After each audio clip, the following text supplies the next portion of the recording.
Mi nombre es Sebastián, y la experiencia que experimenté tiene un vínculo directo con las prácticas espirituales. Estoy consciente de que discutir este asunto ya genera suficiente motivo para generar controversia. Aunque antes no me percibía como creyente. Tras una experiencia personal, las cosas cambiaron. Soy originario de Colombia y durante un largo periodo trabajé en una oficina de centro de llamadas.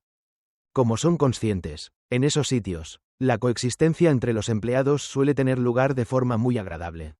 Existen numerosas celebraciones, y más allá de las situaciones laborales desagradables, las amistades en esos puestos son sencillas de lograr. No obstante, en mi situación, todo era diferente, debo admitir, ya que es más que claro que no nací con una condición física muy deficiente.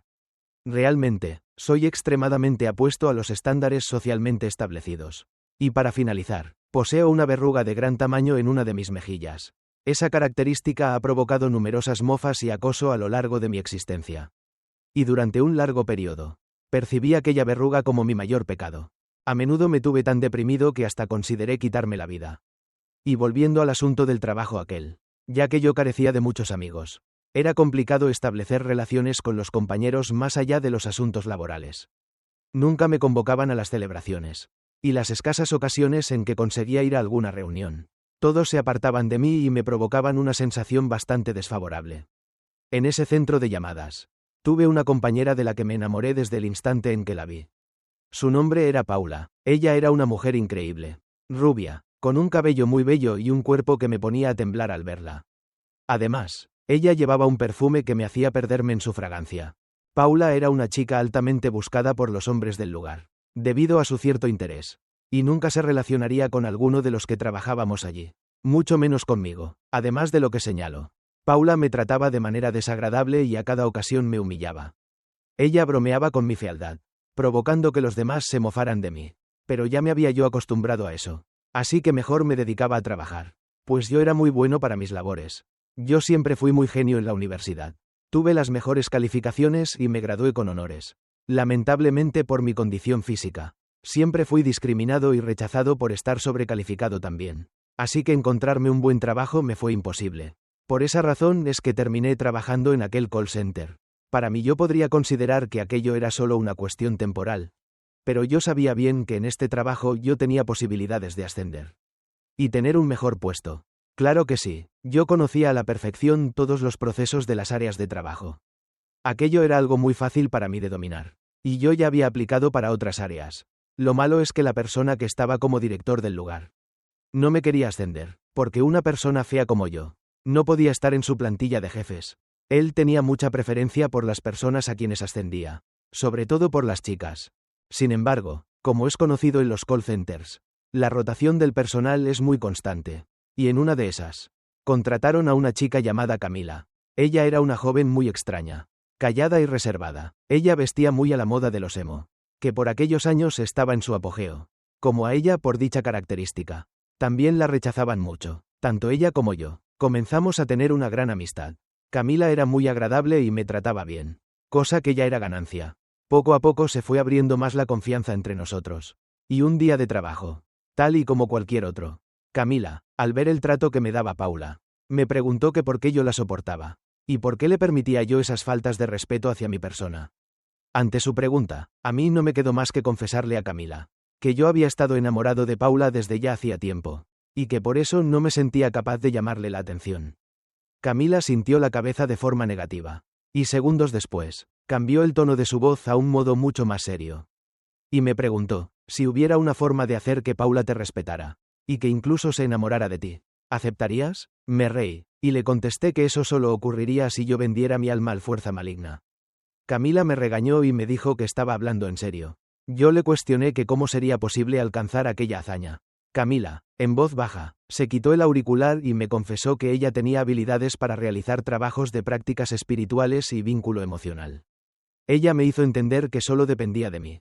Y con agrado yo no estaba seguro de eso. Pero después de darle muchas vueltas en mi cabeza, decidí que no había nada que perder. Y sería bueno intentarlo. Así que la siguiente vez que vi a Camila, le pedí que me ayudara. Que quería intentar con sus prácticas espirituales. No me importaban las consecuencias de lo que pudiera pasar. Camila, de escucharme decir aquello, le dio una especie de risa sutilmente diabólica. Hasta siento que la desconocí. Pero me dijo que no me preocupara. Que ya se encargaría de todo. Solo necesitaba que yo le diera un poco de mi cabello, de mis uñas, algunas gotas de mi sangre, y alguna prenda mía. También Camila debía recolectar algunas cosas de Paula. Así que en un momento que Paula se fue de su lugar de trabajo a comer, Camila juntó cabello de ella que estaba pegado en el asiento. También le robó una frazada que ella usaba mucho. Y algunas otras cosas más. Como una fotografía que Camila bajó de las redes sociales para imprimirla. A mí todo aquello me parecía una locura. Y quizás hasta un juego. Pero Camila se veía muy metida en su papel de curandera. Un par de días después Camila llega y me entrega dos cosas. La primera era un gotero que contenía una sustancia líquida y oscura, la cual me pidió Camila que debía vertirla en el café de Paula.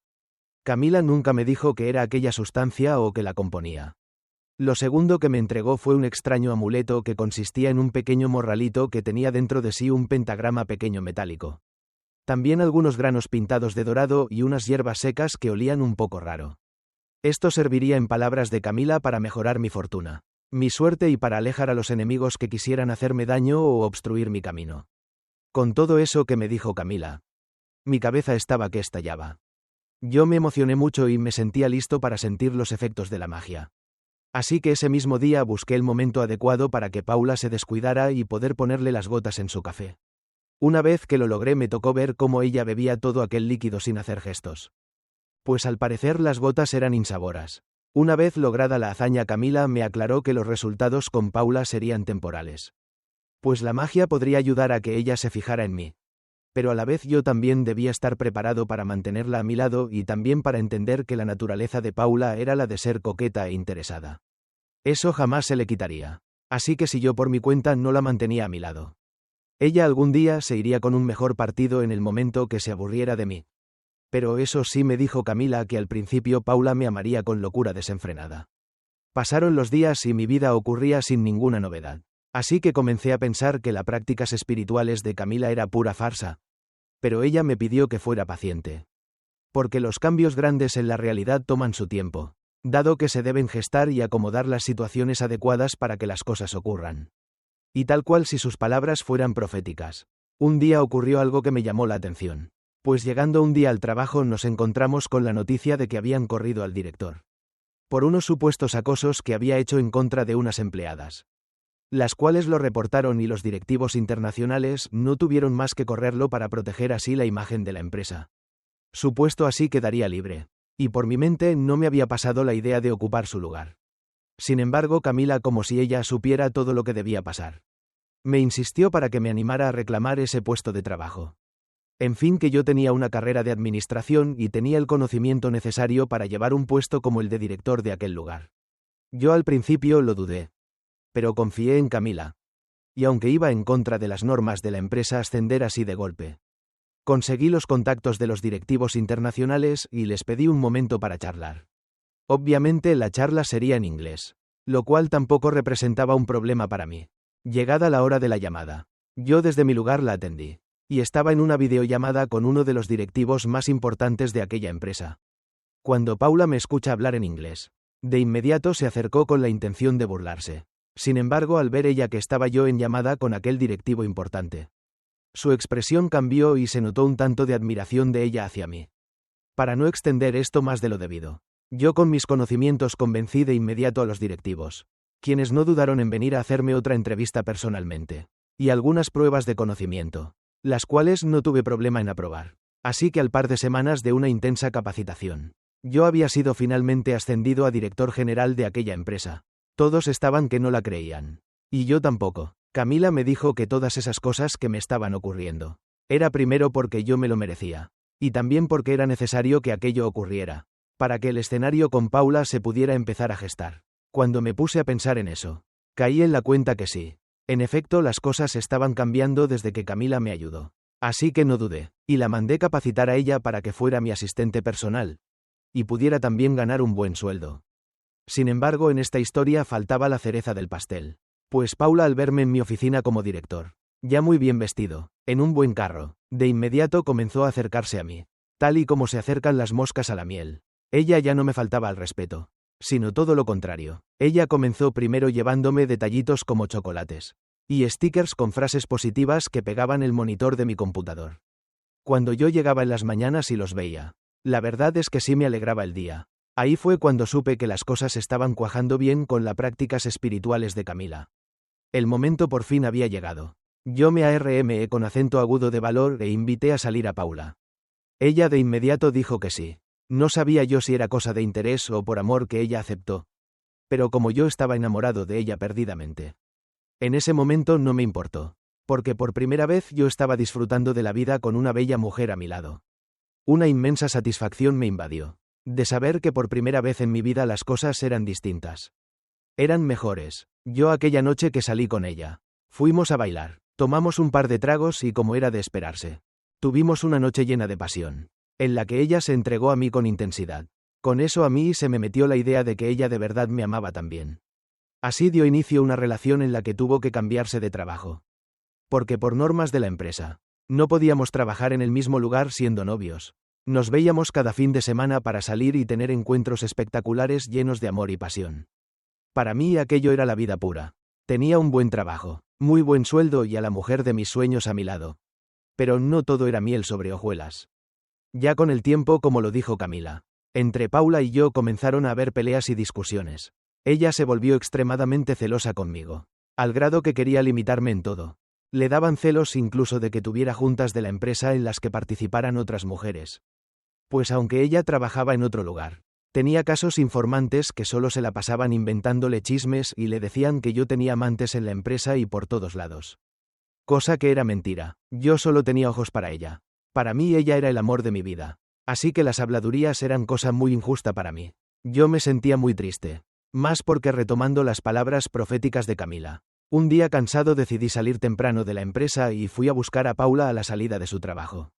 Yo quería aclarar muchas cosas con ella y llevarla a cenar para pedirle que se casara conmigo. Ya había yo comprado días antes el anillo de compromiso. La idea era entregárselo y casarme con ella. Pues yo creí que estando más cerca, ella confiaría más en mí. Aquella noche bajo la suave lluvia, yo detuve el auto enfrente del trabajo de Paula. Yo la esperaba con ansias. Pero me llevé una horrible sorpresa al ver que ella al salir iba acompañada de un muchacho, al cual ella despidió de beso en la boca. Se me cayó el mundo al instante y mis esperanzas de algún día casarme con ella. De que ella fuera la madre de mis hijos. Ese día se me partió el corazón en 1000 pedazos. Aquella noche yo me bajé del auto y caminé hacia ella y le aventé el anillo de compromiso. Le grité enfurecido que nuestra relación se había por fin terminado. Ella corrió a pedirme perdón y me dijo que todo era un malentendido, pero lo que yo vi con mis ojos era bastante claro. Yo ya no podía más con aquello. No sé cuánto tiempo ella llevaba engañándome. Con eso caí en cuenta que Camila tenía razón y que había una realidad que yo no podría cambiar. Una mujer como Paula definitivamente no cambiaría y sería siempre movida por sus intereses personales. Pasaron los días y me alejé de Paula. Ya no quise saber de ella. Yo entré en una profunda depresión pues una vez más mis complejos físicos de ser feo me atacaron y me hicieron pensar que yo no valía lo suficiente como para ser feliz con una bella mujer. Camila estuvo conmigo de cerca mientras pasé todos aquellos malos momentos. Ella me reafirmó que lo que ocurrió con Paula ya era bien sabido que ocurriría y no se podía esperar más. Pues la mujería había hecho en sí su trabajo pero tampoco podía dominar las mentes de las personas como para transformar sus ideas por completo. Con coraje y dificultad tuve que aceptar esa idea. Poco a poco salí de aquella crisis de tristeza. Sin Camila no hubiera sido posible. Ella me dio mucho sustento emocional. Yo le pedí perdón porque con todos los cambios en mi vida no le había dado mucha atención a ella. Pese a que ella era mi asistente. Creo que no noté ni siquiera cuando dejó de vestirse como una emo y comenzó a usar ropa y peinado formal. Ahora ella se veía hermosa y no dudé en hacérselo saber. Ella al escucharlo vi cómo se sonrojó. Qué tonto había sido yo. Camila estuvo enamorada de mí todo el tiempo y nunca me lo confesó. Yo decidí invitarla a salir y le propuse que nos diéramos una oportunidad de ser felices.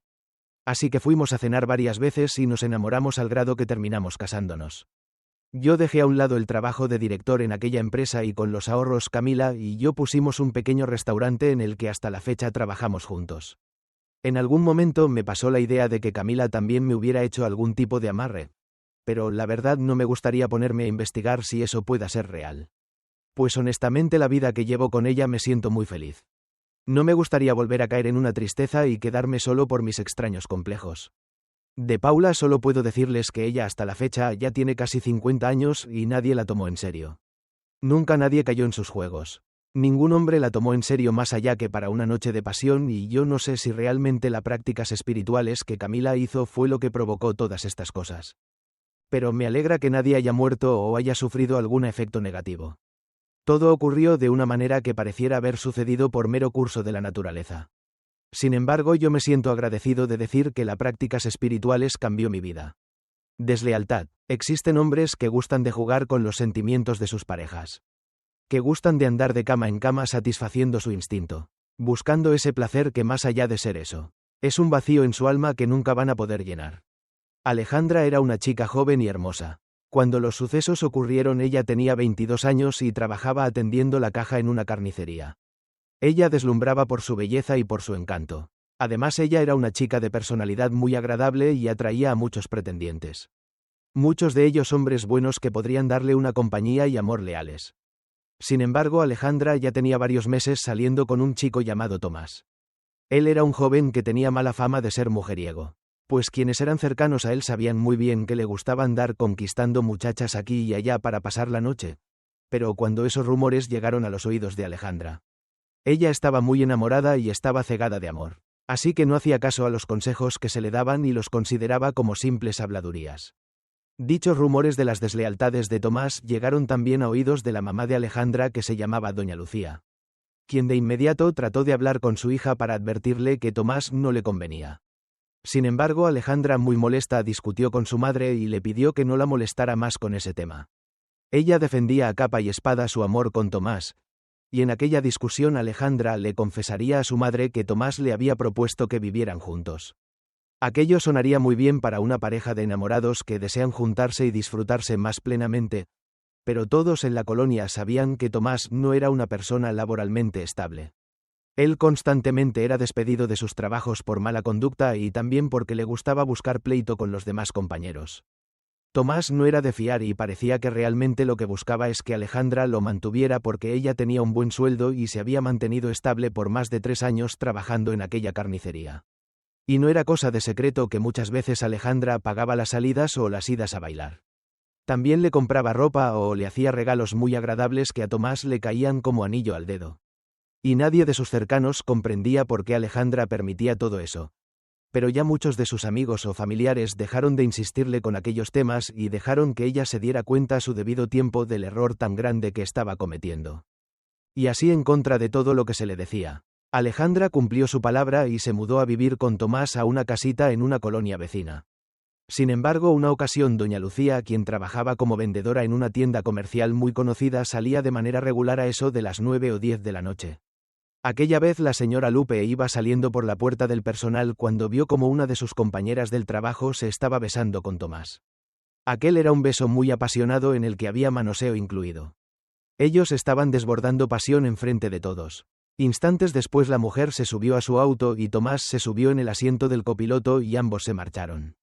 Doña Lucía estaba furiosa de saber que le estaban viendo la cara a su hija. Así que de inmediato, regresando a casa, tomó el teléfono y le marcó a Alejandra y le avisó de lo que acababa de ver con lujo de detalle. Alejandra lamentablemente no le creyó a su madre, pues Tomás le había dicho que trabajaría hasta tarde en el bar donde laboraba como mesero. Así que Alejandra, creyendo que su madre solo quería hacer quedar mal a Tomás, le colgó la llamada y no hubo más que hacer. Pero Doña Lucía no se quedaría de brazos cruzados. Ella, por parte de Doña Carmen, quien era una de sus vecinas, ya había sido tentada a que con uso de las prácticas espirituales podían separar a su hija de aquel rufián de Tomás, el cual nada más se la pasaba engañándola, y es que Doña Carmen le sabía muy bien a esas cosas de las prácticas espirituales, pues en su familia ellas se dedicaban a todo este tipo de asuntos. Doña Carmen le platicó a Doña Lucía todo lo que debían hacer. Sin embargo, en aquel plan era necesario que Alejandra cooperara. Cosa que era prácticamente imposible en ese momento, pues Alejandra le solapaba todas sus deslealtades a Tomás con una gran ingenuidad, la cual daba pocas esperanzas de que aquello funcionara, así que resignada Doña Lucía sabía que su hija sufriría por más tiempo al lado de Tomás. Pero la verdad siempre cae por su propio peso y tiempo después a Tomás lo despidieron de aquel empleo que tenía de mesero. Sin embargo, él jamás le comentó aquello a Alejandra. La razón es que él estaba teniendo una aventura con una mujer mayor. Una de esas a las que le llaman Sugar Mommy, y aquella mujer estaba intercambiando con Tomás noches de placer y compañía a cambio de dinero, y es que la mujer era de muy buen estatus y le pagaba bien a Tomás por cada noche que pasaba con ella. Algunas de las amigas de Alejandra ya le habían dicho que vieron a Tomás montado en la camioneta de la mujer y que también los habían visto entrando y besándose en un bar. Sin embargo, Alejandra no lo creía porque cada noche Tomás, pese a que ya lo habían despedido, él cínicamente salía de casa vistiendo el uniforme de aquel bar en el que trabajaba de mesero. Realmente las sospechas en Alejandra comenzaron a surgir cuando Tomás no llegó en todo el fin de semana a la casa. Al parecer a Tomás aquella Sugar Mommy se lo llevó a la playa y el lunes que regresó por la noche Tomás se veía requemado por el sol y venía muy borracho. Lo peor de todo es que se había ido sin avisarle a Alejandra y ella se había quedado muy preocupada. Al parecer Tomás estaba confiado de que su señora amante lo mantendría con buenas cantidades de dinero a cambio de noches de pasión. Así que él ya no necesitaría a Alejandra. Tomás de verdad era detestable y Alejandra aquella vez que lo vio llegar trató de sacarle la verdad, pero Tomás negaba todo y afirmó que simplemente estaba trabajando. Su actitud de verdad que era nefasta y pese a que su aroma a perfume de mujer y los chupetones en el cuello lo delataban, él lo seguía negando todo. Alejandra muy triste sabía que ya era el fin de todo, pero no sabía cómo manejar la situación, así que esa noche solo tomó algunas de sus cosas y se fue a dormir a la casa de su madre doña Lucía. Alejandra estaba furiosa y decepcionada también y al contarle todo lo que pasó a su madre doña Lucía le dijo que ya mucha gente había visto a Tomás con aquella señora en su camioneta y paseando felices. Alejandra por fin cayó a la realidad y doña Lucía también muy molesta le dijo a Alejandra que sería buena idea el desquitarse, así que comenzó a meterle ideas a Alejandra y le contó también de los trabajos de prácticas espirituales que doña Carmen les había ofrecido. En ese momento Alejandra estaba tan molesta, tan llena de rabia que aceptó rápido la propuesta de su madre y al día siguiente a primera hora fueron a visitar a doña Carmen. Aquella señora curandera estaba muy contenta de que por fin se hubieran decidido a hacerle prácticas espirituales a Tomás, pues doña Carmen tenía un odio especial y muy grande hacia los hombres infieles, todo por experiencias personales de su pasado, así que aquella venganza ella la iba a disfrutar muchísimo. Doña Carmen le pidió a Alejandra que le juntara algunas prendas, cabello y algunos artículos personales de Tomás. Algunas fotografías también. Con aquello ella se encargaría de hacer un ritual para hacerle la vida difícil al infiel de Tomás. Adicional a esto, doña Carmen le dio un frasquito con un gotero a Alejandra y le recomendó que ayudaría mucho el ponerle en una bebida algunas cuantas gotas de aquel brebaje. Como Alejandra aún no iba a recoger todas sus cosas, le llamó por teléfono a Tomás para verlo y así poder cerrar aquella relación por completo. Cuando Tomás contestó, él dijo que aún estaba en la casa, así que en ese momento él la recibiría para platicar. Sin pensarlo, Alejandra se dirigió hacia su casa. Cuando llegó tocó al timbre y Tomás salió con una cara terrible. Él estaba con una resaca. Él estaba con una resaca infernal que le tenía con un dolor horrible de cabeza y con un tono muy cínico de voz Tomás invitó a pasar a Alejandra a la casa. Alejandra, al ver el estado de Tomás, supo que era la oportunidad perfecta para hacerlo caer en la trampa de las prácticas espirituales. Pues Alejandra le dijo a Tomás que no tenía resentimiento hacia él y que lo perdonaba, pero ya no quería estar más con él. Además de eso, Alejandra amablemente se ofreció a prepararle un café bien cargado para la cruda y fue ahí donde Alejandra aprovechó para sacar el frasco del brebaje y colocar las gotas poderosas en aquel café. Cuidándose, claro, de no ser descubierta, pues Tomás se había quedado en el cuarto tirado en la cama mientras Alejandra le preparaba el café. Una vez que Alejandra entró a la habitación con la bebida, Tomás se acercó por atrás de ella y la tomó de la cintura. Comenzó suavemente a besarle el cuello y acariciarle la piel. Todo con la finalidad de seducirla y provocar que se arrepintiera de su decisión de marcharse y abandonarlo.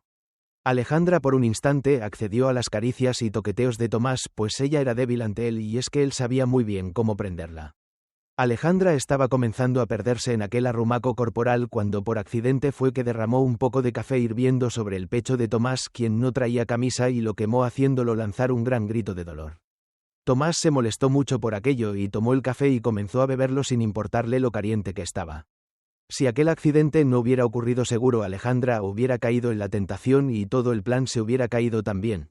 Pero eso le dio tiempo de cortar aquel momento y comenzar a llenar una maleta con su ropa y para comenzar a recolectar las cosas que doña Carmen le había pedido también.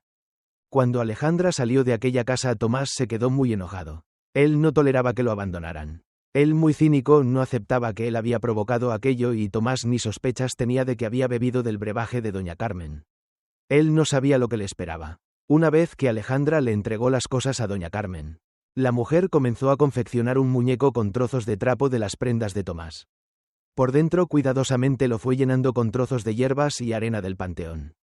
Con los botones de una camisa de Tomás le cosió los ojos al muñeco y al final, cuando el muñeco ya estaba listo, doña Carmen cogió un alfiler y le pidió a Alejandra que se pinchara en un dedo hasta que le brotara la sangre.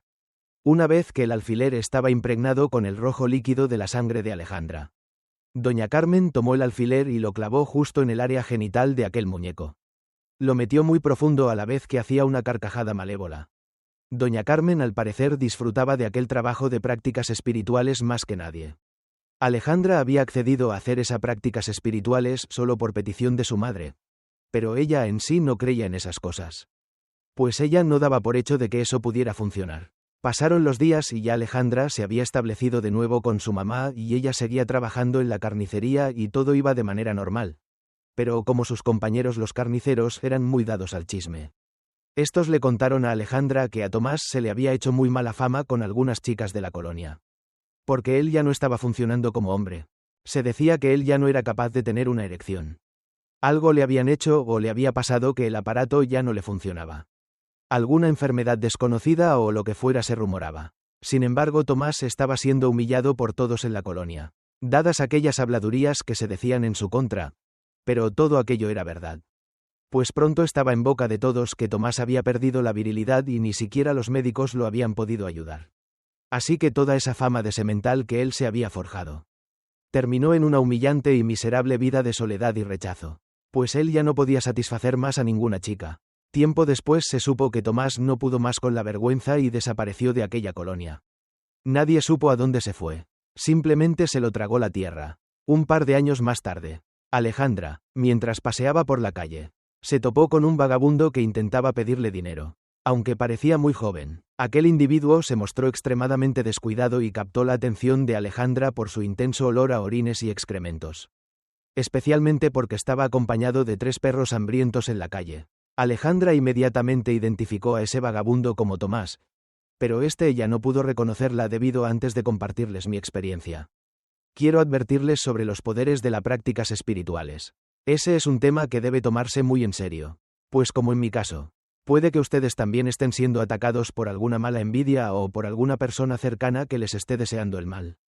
Mi nombre para este relato quiero que se muestre como Fabián. Yo soy originario de la ciudad de Cali, en Colombia, y mi experiencia inició hace 15 años y comenzó justo cuando me casé. Mi matrimonio con Sofía se dio a raíz de que ella quedó embarazada de nuestros incontables encuentros amorosos. Ya teníamos un par de años de relación. Así que decidimos que debíamos casarnos e intentar una vida distinta. Algo ya más maduro y en familia. Pero el primer obstáculo que nos encontramos es que no estábamos preparados con la suficiente plata para alquilar una casa y comprar los muebles, entre otras cosas que eran indispensables. Mis suegros, al vernos en aprietos, nos propusieron que nos fuéramos a vivir con ellos un tiempo, en lo que me hacía el bebé y pudiéramos ir mejorando nuestra situación. Así que nos instalamos en un pequeño cuartito donde mis suegros solían tener una bodega de cosas viejas. En aquel espacio, con ayuda de mi suegro, lo fuimos adecuando y quedó muy bien para recibir al nuevo bebé. Pasaron los días y ya instalados, las cosas se comenzaron a poner un tanto incómodas, pues yo tenía trabajos un tanto inestables y mis suegros me comenzaban a ver con malos ojos. Además de eso, los cambios de humor de mi esposa por el embarazo la hacían que no me soportara. Así que solo la pasábamos peleando y dejamos de tener intimidad. Ante eso yo buscaba razones para no pasar tanto tiempo en casa. Así que me conseguí un trabajo sirviendo tragos en la barra de un bar acá en la ciudad. Así que los fines de semana yo trabajaba hasta muy noche en aquel lugar. Poco a poco me adapté y encontré una salida equivocada a mis problemas en casa. Pues fui conociendo chicas hermosas que me buscaban para enredarse conmigo y tener aventuras de una sola noche. Mi sentir en ese momento me hacía caer y disfrutar aquellas tentaciones, las cuales me fueron alejando poco a poco del cariño de mi esposa embarazada. Yo cada semana me acostaba con una mujer distinta y en ocasiones mujeres muy hermosas me tentaban y ellas mismas eran quienes me pagaban los tragos y la habitación en la que tendríamos aquellos fabulosos encuentros. Muchas veces yo llegaba a mi casa casi al amanecer y le decía a mi esposa que los lugares cerraban más tarde de lo habitual y yo sé que ella me creía. Pero quien no se comía una sola de mis palabras era mi suegra. Ella era una mujer que tenía el colmillo bien afilado y como ella era quien lavaba mi ropa. Un par de veces ella había notado que mis ropas olían a perfume de mujer o que tenían manchas de lápiz labial. Varios meses pasaron así y ella se fue guardando su odio hacia mí y guardó también aquella verdad para no lastimar a su propia hija y evitar así que una noticia tan fuerte trajera complicaciones en su embarazo. Sé que debió ser triste para ella estar en ese dilema, pero como mi suegra vio que yo no paraba y que cada vez eran más recurrentes mis ausencias en la casa, ella tomó cartas en el asunto para desquitarse de mí. Mi suegra, pese a su odio, me seguía preparando el desayuno.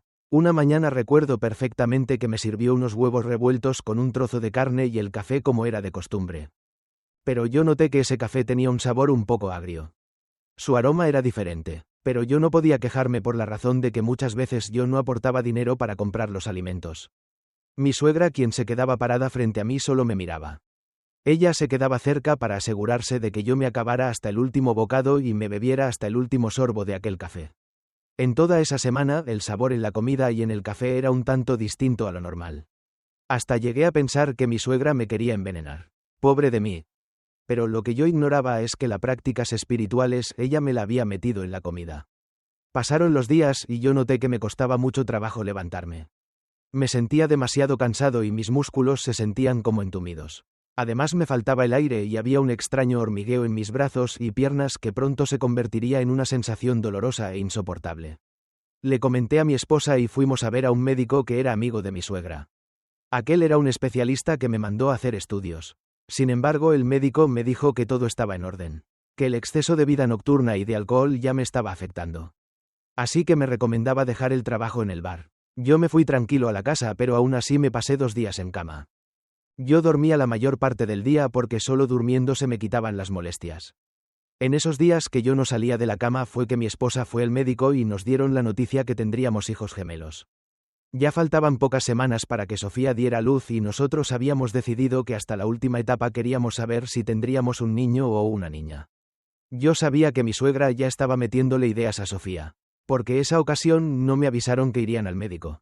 Así que me sentí un tanto triste. Sentí que me excluyeron. Aún así, cuando escuché que tendríamos gemelos, corrí a abrazar a Sofía, pero cuando sus brazos rozaron mi espalda, yo solté un grito de dolor, porque el hecho de que me tocaran sus manos me produjo bastante dolor. De inmediato le pedí a Sofía que me revisara la espalda. Me quité la camisa y ella al verme puso una cara de desagrado.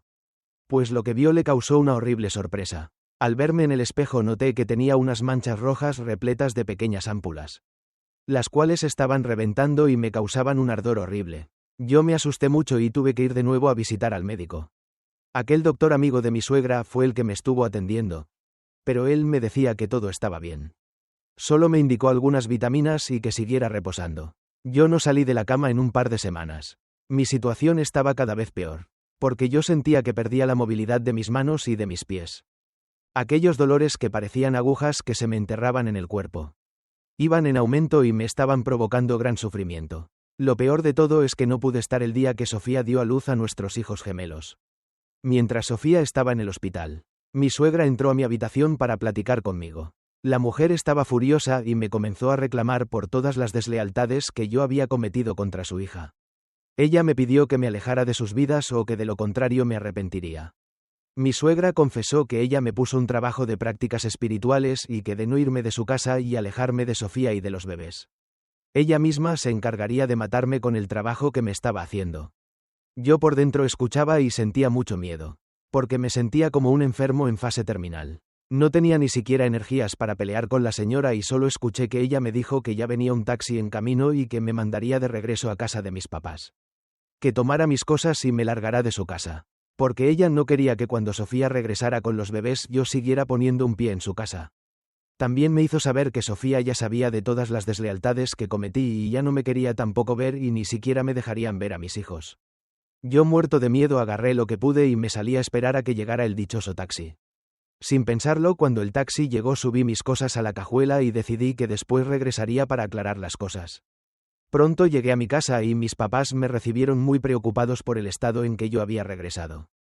Cuando les platiqué que mi suegra me había encuranderado, de inmediato mi madre se puso a investigar a dónde me podría llevar para curarme con alguna curandera.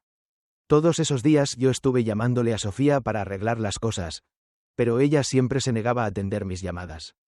Me imagino que su madre le envenenó la cabeza con infinidad de cosas en mi contra y sé que yo también fallé. No pido compasión hacia mi persona ni nada al respecto. Yo reconozco ampliamente mi error. Pero mis hijos. Yo quería conocer a mis hijos. Ellos no tenían nada que ver en esto. Ellos merecían conocer a su padre. Un par de semanas después de que yo seguía agonizando con aquellos males. Me había puesto peor, pues la piel parecía que se me caía en pedacitos. Como si se me estuviera pudriendo. Mi mal olor era evidente que ni mis propios padres se me querían acercar. Mi cuerpo estaba invadido de ampollas y no teníamos dinero para pagar un médico. Mis papás no tenían dinero y yo tampoco. La situación era terrible y ni siquiera seguro médico teníamos. La desesperación comenzaba a invadirnos. Pero solo me quedaba resignarme a morir en el abandono y en la soledad. Sin embargo, y por fortuna, una de mis tías le dijo a mi mamá que había conseguido el contacto de una supuesta curandera que curaba y que rompía trabajos y amarres. Sin dudarlo, mi papá vendió una televisión que teníamos y también un par de cosas más que eran de valor para poder sacar dinero para que aquella curandera así me pudiera atender. Mi situación era tan grave que desde un ranchito lejano tuvieron que mandar traer a la mujer porque yo no me podía mover. Yo ya era un moribundo que ni siquiera podía caminar. Fue un domingo en la mañana que la curandera llegó a la casa acompañada de un señor y una muchacha. Aquellos eran sus ayudantes quienes le arrimaban las cosas o lo que ella necesitara. De inmediato la mujer al verme me pasó una especie de péndulo por el cuerpo para ver qué me estaba ocurriendo. La mujer puso una cara de preocupación porque el mal estaba muy avanzado. Pero argumentó que en efecto todo lo que yo padecía había sido causado por unas prácticas espirituales que me hicieron. Todo con la intención de acabar con mi vida. Aquella señora revisó la casa para ver con qué cosas se podía apoyar para así trabajar en mis curaciones. Lo primero que hizo fue arrimar una tina grande de aluminio que usábamos para lavar. En aquella apenas cabía yo a la perfección. Por fortuna mi madre había comprado una muy grande. La mujer sacó varias cosas de un morral. Hierbas, incienso, también unos pequeños frascos con líquidos oscuros muy extraños y de muy mal olor. De primero pusieron agua caliente sobre aquella tina y la curandera le puso hierbas y un poco de un extraño polvo verde que ni idea tengo de qué pudo haber sido.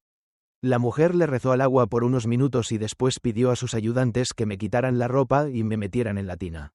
Me sentía yo tan mal que ni pena me dio que mis padres me vieran desnudo y en tan malas condiciones. Y lo que me preocupaba era que con tantas heridas en el cuerpo por las ampollas. Aquella agua caliente me iba a lastimar más. Pero la curandera me pidió que confiara, que al principio iba a doler. Pero las hierbas anestesiarían un poco el dolor y después ya no sentiría nada. Tal y como la mujer lo dijo. Al entrar en esa agua caliente, sentí como se me quemaba la piel. Sentí que en ese momento fui castigado por el mismo fuego infernal de mis pecados y de todos mis actos llenos de traición y maldad en contra de mi esposa Sofía.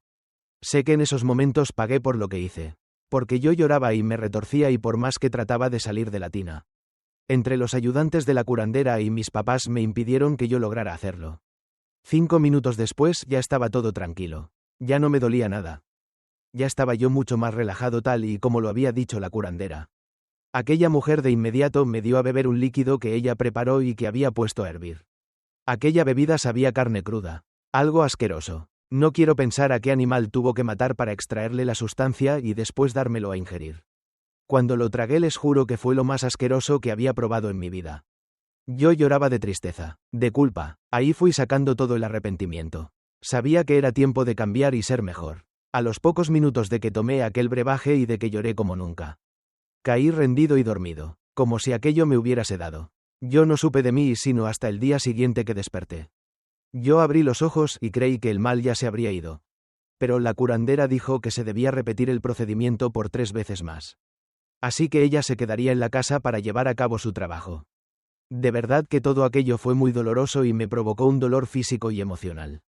Al pasar los 3 días la curandera recogió su pago y antes de marcharse nos dijo que yo me curaría pero llevaría tiempo y que el mal que yo padecía ya se había retirado. También dijo que dicha energía negativa regresaría al lugar de su origen pero regresaría mucho más potenciada. Lo cual le provocaría un mal horrible a quien me hubiera provocado mi estado de enfermedad. Con prácticas espirituales. La mujer dijo que eso ya no se podía evitar. Dijo que en ocasiones se puede elegir no regresar el daño, pero hay veces que el mismo destino y las fuerzas de quienes están del otro lado son las que se encargan de tomar esa decisión. Yo le pregunté que si mi suegra había sido en realidad quien me trabajó y la curandera me dijo que sí y que también hubo alguien que le ayudó a que yo no mejorara. Un hombre alto moreno y de bigote. De inmediato me vino la imagen del doctor amigo de mi suegra. Él también estuvo omitiendo mi enfermedad y solo me mandaba a descansar con vitaminas. Nunca me quiso analizar a fondo y nunca me dio un diagnóstico a favor. Qué triste que para ser médico se haya prestado para esas cosas. Yo me sentí muy agradecido con la curandera y la vi marcharse y a su alrededor es como si destellara una brillante luz. Yo sabía que aquella mujer no era un ser humano como cualquier otro. Ella era especial y por eso estaba consciente de que su medicina y sus prácticas espirituales funcionarían en mí. Fueron pasando así los meses y yo me recuperé casi un año después de aquellas visitas de la curandera. En cuanto pude me puse a trabajar de nuevo y traté de localizar a mi esposa, pues yo no había tenido contacto con ella ni con mis hijos hasta entonces. Fui muy insistente al grado que fastidié a Sofía y por fin me permitió que habláramos. Yo le conté de todas las cosas que hice mal. Le confesé de mis deslealtades y con mis palabras llenas de arrepentimiento le pedí que me perdonara y Sofía sí quería volver conmigo, pero su madre se lo impedía. Su madre la tenía amenazada de que si regresaba a mi lado y yo le fallaba de nuevo ella ya no la ayudaría con los gastos o a cuidarle a los niños y yo la comprendía. Yo debía respetar eso, así que a veces nos veíamos a escondidas y así era que yo veía también a mis hijos. Era maravilloso tenerlos en mis brazos. Sentirlos tan llenos de vida. De amor y alegría, y no es de mi agrado contarlo porque no me hace feliz lo que sucedió con mi suegra. Ella meses después de que empecé a ver a Sofía de nuevo. Comenzó a enfermar de una manera súbita y extremadamente rápida. Me comentaba Sofía que de un día para otro se llenó de ronchas inmensas en todo su cuerpo y le brotaron unas llagas horribles en su piel de las cuales le salía pus con sangre. La señora decía que le faltaba el aire y la energía para poder caminar. Como en su casa vieron que no mejoraba, la llevaron al hospital para internarla, pero a las pocas horas ella falleció, pues ella tenía diabetes y otras enfermedades crónicas, así que las prácticas espirituales que se le regresó la fulminó por completo muy rápido. De verdad siento mucha tristeza por ella. Sé que me embrujó para proteger a su hija, pero al final también hizo un gran mal, el cual lamentablemente se le regresó. De su amigo el doctor ya no supe más. No supe si le pasó algo malo también, pero espero sinceramente que no. Para cerrar les platico que Sofía y yo volvimos a estar juntos y nuestros hijos ya son adolescentes y estamos orgullosos de ellos y yo estoy feliz de que Sofía me haya perdonado. Mi caso para mí terminó bien, pero hubo un infierno detrás para que así fuera. Por ahora no hay más que decir, solo les pido que tengan mucho cuidado con quien se meten porque es muy posible que puedan ser víctimas del poder de las prácticas espirituales. A don Mateo, que en paz descanse, le ocurrieron muchas cosas con lo paranormal. Él durante su niñez vivió en un ranchito del sur del país. Él vivió ahí junto con sus papás y sus 13 hermanos en una pequeña casita de rancho que se encontraba a las faldas de un cerro. La vida en el pequeño rancho era muy difícil porque el trabajo era muy duro y no siempre la tierra les daba para comer, así que en ocasiones ellos tenían que ir a las cercanías al pueblo a ofrecer algunas de las pieles de animales que el mismo padre del pequeño Mateo se dedicaba a curtir, y con eso podían comprar víveres que les ayudaban a sobrevivir por varias semanas. El pequeño Mateo había nacido con heterocromía, así que tenía un ojo azul y el otro de color en tono miel. Por esta razón a mucha gente le daba miedo acercarse a él porque decían que era algún tipo de efecto negativo, así que él tristemente fue muy desafortunado a la hora de ser aceptado por su familia y a la hora de hacer amigos, y sumándole que en el rancho donde vivía habitaba muy pero muy poca gente. El pequeño Mateo toda su niñez fue un chico muy solitario y rechazado. Además de que aquella creencia de que estaba maldito por haber nacido con esa marca en sus ojos hacía que sus papás lo discriminaran demasiado. Lo rechazaban y le ordenaban las tareas más pesadas de la casa. En cambio a sus otros hermanos, aunque también les tocaba ayudar todo el tiempo. La diferencia en las cargas de trabajo era muy diferente. Incluso con los castigos al pequeño Mateo les tocaban la mayor cantidad de azotes a diferencia de sus hermanos. El pequeño Mateo sufrió mucho a causa de aquel constante rechazo y discriminación. Él llegó a creer incluso que su color de ojos se debía a que el fuerza maligna lo había maldecido. Él se había vuelto un chicuelo bastante triste, así que como no podía jugar con los demás niños del lugar, él salía al campo a buscar sus propias maneras de divertirse, y vaya que en aquellos lugares los paisajes son de lo más hermoso, y en estos el niño Mateo se sentaba a contemplar la inmensidad del mundo y soñaba con algún día poder conocer las grandes ciudades y recorrer el mundo entero. Pues sabía que en aquel rancho nada bueno le esperaría. Una mañana lluviosa en la que las cosas estaban difíciles en la casa de Mateo a causa de la falta de dinero. Su padre fue hacia la parte de atrás de la casa y sacó varias hojas de piel de cordero. Las metió dentro de unos costales para protegerlos de la lluvia y los puso sobre el lomo de un viejo burro. Después encomendó al pequeño Mateo a que fuera al pueblo a vendérselas a don Tomás, el del bazar. Aquello era muy peligroso porque había el riesgo de que un rayo le golpeara al niño y le hiciera daño, o de que alguien le quitara las cosas en el camino. pero al padre del niño eso le importaba poco. Él obligaría de todos modos a Mateo a que fuera de inmediato a vender aquel encargo. El pueblo quedaba a 40 minutos en burro, pero por el lodazal aquello tomaría el doble de tiempo. Pues las lluvias en aquella región son muy severas, así que el pequeño Mateo emprendería aquella travesía en la que pondría en riesgo su vida. Pues no le quedaba otra opción. Así con dificultades el pequeño Mateo se dirigió montando en un burro hacia el poblado con la misión de venderle las pieles a don Tomás. Aquel era un hombre que tenía un bazar de cosas que compraba y revendía. Él constantemente adquiría aquellas pieles de parte del padre de la familia del pequeño Mateo. Se las compraba a un precio bajo y después las revendía a un precio mucho mayor a una persona que venía de la ciudad y se llevaba esas pieles para confeccionar calzado fino. Mateo a como pudo logró llegar hasta donde se encontraba el bazar de don Tomás. Una vez ahí entró completamente empapado de la lluvia. Con dificultad el pequeño niño venía arrastrando aquellos costales que contenían los pesados rollos de piel. Cuando entró el pequeño Mateo, don Tomás estaba hablando con una extraña mujer la cual parecía ser una especie de Mariana. Su vestimenta y la cantidad de joyería que llevaba encima la delataban. Además del suave tono de sus ojos verdes, la mujer ya tendría sus 50 años pero aún así era muy hermosa y su mirada era cautivante. Aquella mujer la cual quedó sorprendida con el color de ojos del niño Mateo. Al verlo de inmediato le pidió que se acercara y le dijo: «Permíteme que te vea más de cerca, pequeño. Antes de ti solo había visto a otra persona como tú. Eres muy especial y estoy segura de que tienes un don muy grande y también debo decirte que nada en la vida es una casualidad.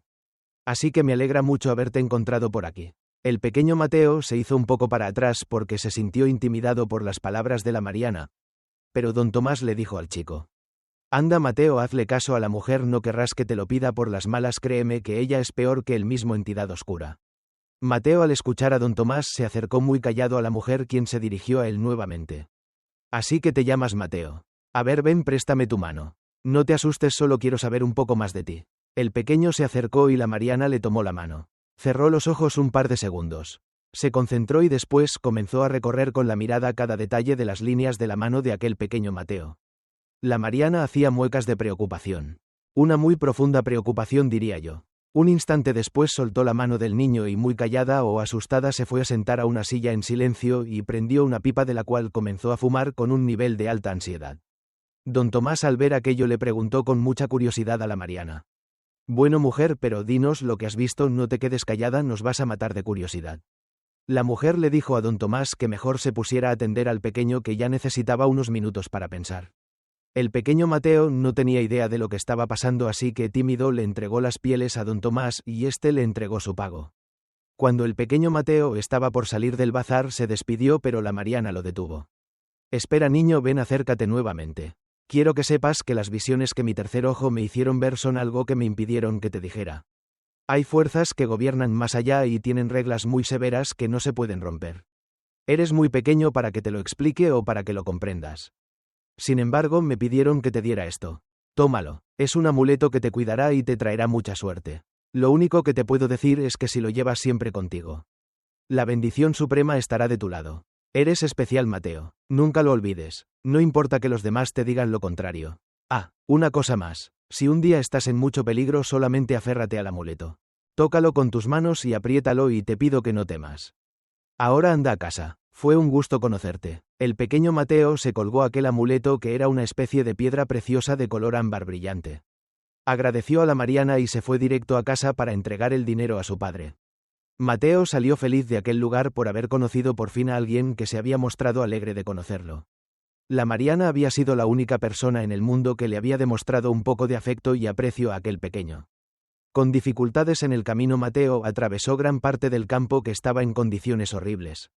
Sin embargo, por la vereda de ir batallando por avanzar, notó que un par de caballos se le acercaron. 2 hombres montaban aquellos imponentes corceles. Lamentablemente aquellos eran bandidos. Uno de los hombres se acercó. Desenfundó su pistola, la apuntó a Mateo y le dijo: «Así que tú eres el hijo de Gregorio, el del rancho del Cerro Blanco. He escuchado que tu padre es un miserable muerto de hambre, pero que es un muy buen curtidor. Así que, muchacho, entréganos el dinero que te acaban de pagar por la venta de las pieles, o de lo contrario aquí te mueres». Mateo, con mucho miedo y al ver la pistola apuntándole directo a la cara, no le quedó más remedio que obedecer, entregando así el morralito con el dinero a aquel bandido. Los hombres se fueron amenazándole de que lo estarían vigilando muy bien. Así que debía andarse con cuidado. Los bandidos escaparon y el pequeño Mateo se quedó parado bajo la lluvia llorando de miedo. Sabía que pudo haber muerto y con una de sus manos abrazaba fuertemente el amuleto que la Mariana le regaló. Mateo no entendía cómo la gente podía ser tan mala con él. Pues él era una persona normal como cualquier otra. Sin embargo, el mundo en que vivía era muy ignorante para comprender su naturaleza. Pero el verdadero temor de Mateo, más allá de morir en manos de los bandidos, era el de llegar a casa sin el dinero de las ventas. A don Gerardo, su padre, no le importaría lo que haya sucedido. Él exigiría su dinero al pequeño y Mateo sabía que un fuerte y terrible castigo le esperaría. Pues con aquel dinero su padre compraría los alimentos para todo un mes. Así que lo que acababa de pasar a Mateo era muy pero muy grave. Porque si con ese dinero comerían 15 personas por un mes, entonces aquello era bastante dinero. Sin embargo, Mateo nunca fue un cobarde y se montó así en su burro para seguir por el camino. Él avanzaba lentamente entre la fría y espesa neblina que lo cubría todo. Pues la lluvia no había parado y se esperaba que no parara por varios días más. Mateo trató de seguir el rastro de los bandidos con la vacía esperanza de recuperar su dinero, pero lo único que logró encontrar fue una pequeña navaja que quizá a alguno de los bandidos se le debió caer por el movimiento de la cabalgada. Así que la tomó y la guardó en su bolsillo del pantalón. Cuando llegó a su casa con gran timidez, entró y con solo verle el rostro, su padre supo que había ocurrido algo terrible con su dinero. Mateo no tuvo más remedio que explicarle que los bandidos lo habían asaltado. Así que no pudo llegar a casa con el dinero de las ventas de las pieles. Don Gerardo estalló en furia como jamás lo había hecho anteriormente. Él era un hombre muy duro. Pero con Mateo siempre lo fue mucho más y constantemente lo castigaba y le daba azotes sin piedad para enderezar al pequeño. Pero esta vez sería distinto. Esta vez lo ocurrido era mucho más grave. Por lo tanto, el castigo también debía ser mucho mayor. Don Gerardo, enfurecido, tomó al pequeño Mateo y lo sacó de la casa. Pidió a sus demás hijos que no salieran y se quedaran ahí dentro. La madre de Mateo, doña Juanita, apoyaba felizmente a su esposo en aquel castigo y creía que aquello era el mejor correctivo para las actitudes negativas de Mateo. Los demás hermanos estaban felices de saber que azotarían como nunca a Mateo y, hambrientos de saciar el morbo, pedían a gritos salir a ver y disfrutar del sufrimiento de su hermano. Mateo lloraba triste y aterrorizado, pues su padre era peor que la entidad oscura y siendo jalado del brazo. Mateo fue llevado arrastrando fuera de la casita. La espesa neblina no dejaba ver muy bien hacia dónde lo llevaría su padre. Caminaron unos 150 metros lejos de la casa y en el mismo campo don Gerardo hizo que Mateo se quitara la camiseta. Le pidió también que abrazara uno de los árboles que se encontraban ahí y por el otro lado del tronco don Gerardo le amarró los brazos al niño para que no se pudiera mover. Don Gerardo notó que el pequeño traía el amuleto que le regaló la Mariana, así que se lo arrancó con sus manos. Lo sujetó, le dio un vistazo analizándolo muy rápido y después lo aventó junto a donde había quedado la camiseta del niño. Instantes después don Gerardo sacó un chicote de cuero que de inmediato se mojó por la lluvia y sin piedad comenzó a azotar al pequeño Mateo. El primer azote fue tan fuerte que con los gritos del pequeño los perros del rancho comenzaron a ladrar enfurecidos y así uno tras otro los golpes de don Gerardo sobre la espalda de su hijo eran cada vez más fuertes. Cada vez despertaban más la ira y la frustración que el señor sentía por aquella pérdida del dinero de las pieles, pero también descargaba la frustración de haber tenido un hijo al que rechazaba por el color de sus ojos y don Gerardo seguía golpeando al pobre niño mientras le decía: «Tú nunca debiste nacer, Mateo. Yo sabía que naciste maldito y solamente desgracias vas a traer a la familia. Debería matarte con mis propias manos», y cuando terminó de decir aquello un relámpago se escuchó en las cercanías y un rayo cayó sobre un árbol. Por lo cual don Gerardo, para no arriesgarse a morir y que los partiera un rayo, soltó el chicote y desamarró al pequeño niño, el cual ya tenía la espalda completamente ensangrentada y llena de heridas por aquellos azotes. Sin embargo, don Gerardo dejaría al pequeño Mateo atado al árbol. Esta ocasión lo ató solamente de una pierna con la soga y le hizo varios nudos que seguramente el pequeño no podría deshacer. Don Gerardo lo miró con odio y le dijo: «No me cansaré de decir que has nacido con un efecto negativo, Mateo, y yo no quiero que nos sigas trayendo desgracias a la familia. Así que aquí te dejaré toda la noche. Si te parte un rayo y te mata es porque Dios nos quiere librar de ti. Pero si amaneces vivo te quedarás aquí en el rancho, pero trabajarás el doble para pagar lo que has perdido. Así que ponte a rezar si no te quieres morir, escuincle». El pequeño Mateo le suplicaba a su padre que no lo abandonara así. Que él no era malo. Pero aquellas palabras no serían escuchadas por su padre. quien caminando desapareció entre la neblina. Ya era tarde y la noche estaba por caer. El pequeño Mateo se colocó con dificultad las ropas. Tomó también aquel amuleto que le regaló la Mariana y se quedó acostado boca abajo completamente agotado de la severa golpiza que recibió y se quedó desvanecido al instante e inconsciente. Aquella sería una fría y oscura noche en la que el pequeño Mateo quedaría completamente vencido. Cuando cayó la mañana Mateo despertó y contra los pronósticos de su padre ningún rayo le cayó y afortunadamente seguía vivo. Así que el pequeño se dispondría a esperar un poco a que su padre llegara a recogerlo. El pequeño Mateo había corrido con suerte porque con la lluvia y el clima extremo de aquel lugar cualquier otra persona hubiera muerto de hipotermia. Después de esperar un rato Mateo recordó que tenía la navaja en el bolso de su pantalón. Así que la sacó y cuando iba a comenzar a cortar la soga se detuvo y pensó que sería mejor esperar a que su padre lo liberara. Porque de lo contrario don Gerardo podría considerar aquello como un acto de rebeldía y lo castigaría nuevamente. Así que se quedó mejor sentado y quizá un tanto feliz de saber que seguía con vida y que podría redimirse ante su padre trabajando para pagar aquel dinero. Pero hubo algo que sacó a aquel niño de sus pensamientos de amarga alegría. De pronto un extraño y muy fuerte sonido sacudió el cerro. Aquello parecía como si la ira de Dios hubiera azotado la tierra que temblaba y que hizo que Agustín cayera hacia atrás de donde estaba sentado. Instantes después la neblina se tornó en un tono oscuro y una extraña oscuridad invadió todo.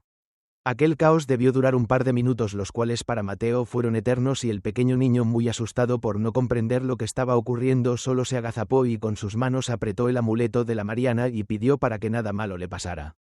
Porque el pequeño pensaba que la ira de Dios caería sobre sus pequeñas espaldas.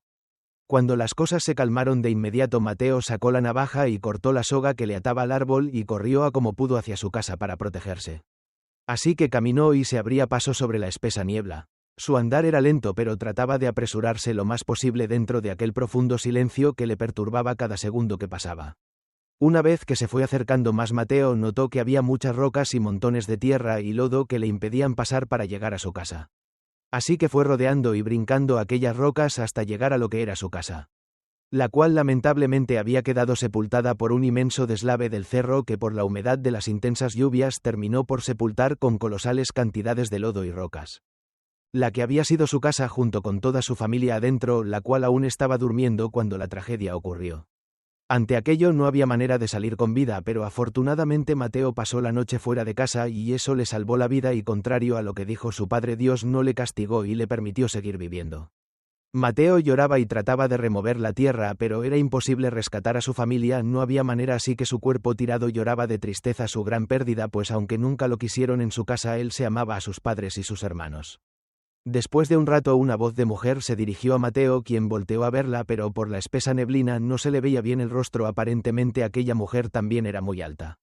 La mujer, con una voz muy suave y muy tierna, le dijo a Mateo: lamento mucho que hayas perdido a tu familia, me gustaría ayudarte, pequeño, veo que eres un jovencito muy noble, anda, ven conmigo, creo que yo sé cómo ayudarte, te prometo que estarás bien. La mujer tomó del brazo a Mateo y se lo llevó caminando por aquellos caminos llenos de árboles y la espesa y oscura neblina. En el camino la mujer seguía hablando con el pequeño y le decía: yo sé que si miras hacia arriba no podrás verme ni saber quién soy porque tus ojos solo se toparán con la espesa neblina, pero no te apures, así pasa con todas las personas que me quieren conocer, pero te aseguro que solo basta con que creas en mí para saber que existo y que estoy aquí para ayudarte. Sé que eres especial y que confiaste en mí porque me has visto antes con los ojos del alma y sabes que yo no vengo a hacerte daño. Lamentablemente no todas las personas son como tú, tu padre y tu madre nunca te vieron con los ojos del alma, ellos nacieron cegados por el pecado de sus padres y vivieron ensordecidos por los juicios de la demás gente, pero tú naciste diferente, esa es tu bendición, no tendrás por eso que sufrir lo mismo que ellos y vivirás una vida mejor para ti y para los que vienen después de ti. El pequeño Mateo solamente escuchaba mientras seguían avanzando. Un rato después llegaron a un punto que era un camino alterno que conducía hacia el pueblo. La mujer que acompañaba al pequeño le dijo que hasta ahí lo podía guiar y le pedía que condujera por aquella ruta y que pasara lo que pasara jamás regresara, que nunca mirara atrás instantes. Después la mujer acarició la cabeza del pequeño Mateo y se desapareció en la neblina. Mateo tenía mucho miedo, pero se sentía un tanto aliviado por las cosas tan maravillosas que acababa de escuchar. Ya eran con estas dos personas que le habían hecho sentir una persona especial, así que se le vino la idea a la mente de ir a buscar a la Mariana para pedirle ayuda. Con aquel entusiasmo Mateo siguió caminando. El lodo del lugar dificultaba mucho el andar, pero pronto notaría que sobre el camino había lo que parecía un pequeño campamento, así que se dirigió hasta ahí en busca de conseguir un poco de ayuda. Mateo se fue acercando avanzando poco a poco y cuando pudo ver mejor lo que había en aquel lugar vio algo terrible. En aquel lugar había rastros de sangre y partes de cuerpos humanos esparcidas por el lugar. Parecía como si una bestia hubiera atacado a dos hombres y los hubiera devorado a medias. Mateo se asustó y fue invadido por el terror cuando se dio cuenta de que aquellos cadáveres eran los de los bandidos que le habían robado algo o alguien los había prácticamente masacrado y devorado mientras dormían. El pequeño se sintió paralizado del miedo por lo que estaba viendo y cuando trató de correr se tropezó con una de las cabezas y cayó justo a un lado de un pequeño saco de cuero el cual estaba abierto y dejaba ver dentro de sí una gran cantidad de monedas de plata y oro. En aquel morralito no solo iba el dinero que le habían robado a Mateo, sino que estaba el acumulado de todos los atracos que los bandidos habían hecho en varios días. Mateo sin dudarlo lo tomó, lo amarró muy bien y lo metió en un morral más grande que se colgó a sus lastimadas espaldas y siguió caminando. Él avanzó hasta que por fin llegó al pueblo y se dirigió hacia el bazar de don Tomás para preguntarle por la Mariana. Aquel hombre se despertó por los toquidos del pequeño Mateo y salió a abrir la puerta. Cuando el niño le preguntó por la Mariana, el hombre respondió que había un pequeño campamento donde la mujer Mariana vivía sola y le pidió a Mateo que se apresurara porque la mujer venía de paso y pronto se iría. Mateo finalmente llegó con la Mariana, quien al escuchar todo lo que había ocurrido, esta le dijo que ella ya había visto todo lo que le pasó al niño justo cuando le leyó la mano. Sin embargo, ella también le explicó que no podía intervenir por mandato divino, pues en el curso de la vida y del aprendizaje de alguien más nadie tiene derecho a intervenir. La Mariana también le dijo que le había regalado el amuleto para que la suerte y la bendición de su ángel guardián siempre estuvieran con él. Le explicó que las duras pruebas que tuvo que vivir habían sido necesarias para que aprendiera que en la vida muchas veces es necesario desprenderse de todo lo que le hace mal a una persona, no importando si es de la misma familia de quien se tiene uno que apartar. Aquella Mariana le tomó mucho cariño a Mateo y lo adoptó como su hijo. Ella lo llevó consigo a conocer la vida, a conocer el mundo, a conocer el amor de una madre. Aquella Mariana le enseñó a trabajar y a cuidar bien del dinero, le enseñó la belleza de la vida y también la importancia de ser una buena persona. Posteriormente, cuando la Mariana murió a causas de la edad, Mateo era un hombre que logró alcanzar una vida plena, que logró tener una familia con la que fue feliz. Mateo era un hombre con una mentalidad llena de madurez y de buenos valores, pues pese a que siempre todos creyeron que era una persona maldecida por la vida, él siempre fue todo lo contrario, porque aquella Mariana lo más valioso que le enseñó fue a ver la vida desde los ojos del alma.